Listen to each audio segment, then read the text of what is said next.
Yan po, ang ginagawa po natin ngayon ay ang torta na naglagay na po ako kaganina ng itlog, sibuyas, tapos bawang. Saka meron na rin siyang paminta. Saka Magic Sarap. So, siyempre, ngayon po ilalagay na natin yung ating harina. Ubus na natin itong 1 pot. Ayan.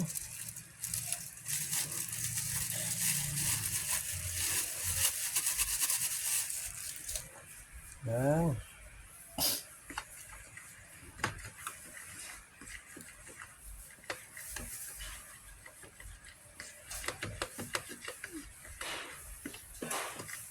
Yan, halu-haluin lang natin po siya, no, para tsaka natin ilalagay mamaya yung ating hipon.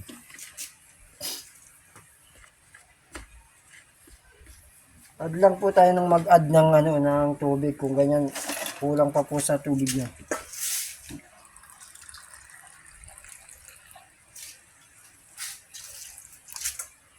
Yan, sinagdagan ko po ng tubig.